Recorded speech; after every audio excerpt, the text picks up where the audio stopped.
कोहली भाई के सम्मान में उनकी एक स्टैचू लगा दो पर्थ के मैदान में, जान दे देंगे इसके लिए। पुरस्कार में उन्होंने गणतंत्र देख रहे हैं आप। वैसे तो कोहली के बारे में जितनी भी बातें कही गई ये सब बढ़िया है, लेकिन मुझे सबसे बढ़िया लगती है वो ये है कि जहां पर मैटर बड़े होते हैं वहां पर किंग खड़े होते हैं। अब देखो हम लोग अपने ही घर में व्हाइट वॉश होकर ऑस्ट्रेलिया पहुंचे थे। बॉर्डर गावस्कर ट्रॉफी की तो टेंशन थी, साथ में ओल्ड एज चैंपियनशिप फाइनल में क्वालिफाई करने के भी लाले पड़े थे।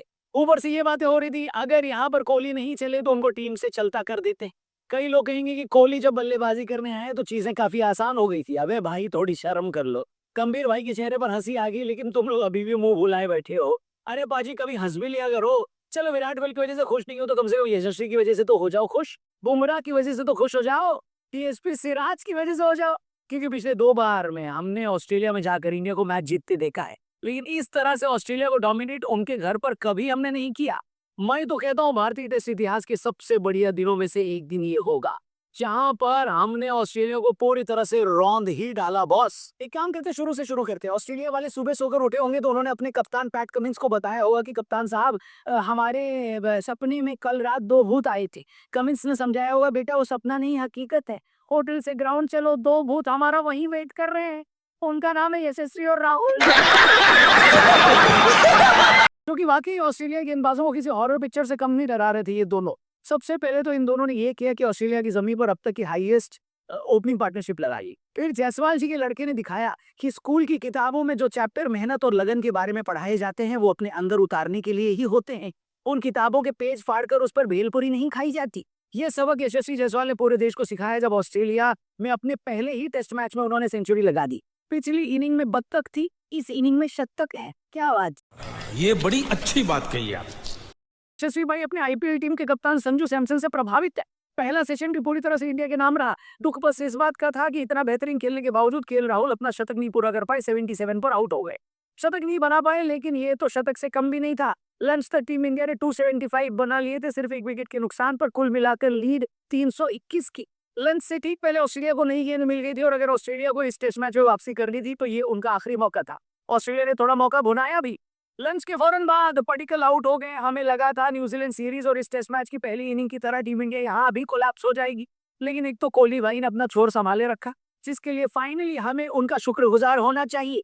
लेकिन दूसरा सेशन भी पूरी तरह से यशस्वी के नाम रहा। भैया 22 साल का ये लड़का ऑस्ट्रेलिया जाकर उनके प्राइम तेज गेंदबाज मिचेल स्टार्क को ललकार रहा है कि थोड़ा तेज देखो, गेंद बहुत धीमी आ रही है।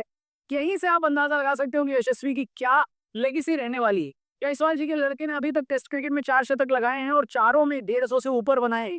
पर्थ में भी ऐसा ही किया, बस डबल सेंचुरी आ जाती तो मजा दोगुना हो जाता, लेकिन ज्यादा लालची नहीं होना चाहिए क्योंकि कुछ रन तो कोहली भाई को भी बनाने देने थे जो कि बढ़िया फॉर्म में लग रहे थे। दूसरे छोर पर यशस्वी, ध्रुव और पंत का विकेट गिरने के बावजूद चाहे तक कोहली भाई खड़े रहे और टीम इंडिया का स्कोर 359 कर दिया, यानी कुल मिलाकर 405 की लीड। खुद भी कोहली भाई 40 बनाकर नॉट आउट खेल रहे थे।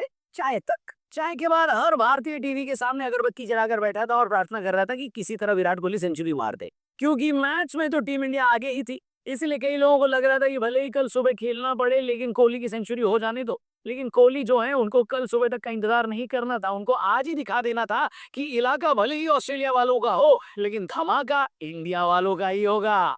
कोहली ने टेस्ट क्रिकेट की 81वीं सेंचुरी यहां पर लगा दी। बुमराह बस इसी का इंतजार कर रहे थे, उन्होंने फौरन पारी डिक्लेयर कर दी। टीम इंडिया ने 6 विकेट के नुकसान पर 487 रन बनाए और ऑस्ट्रेलिया वालों को 534 का टारगेट दिया और ये तय किया कि आखिरी के आधे घंटे हम गेंदबाजी करेंगे।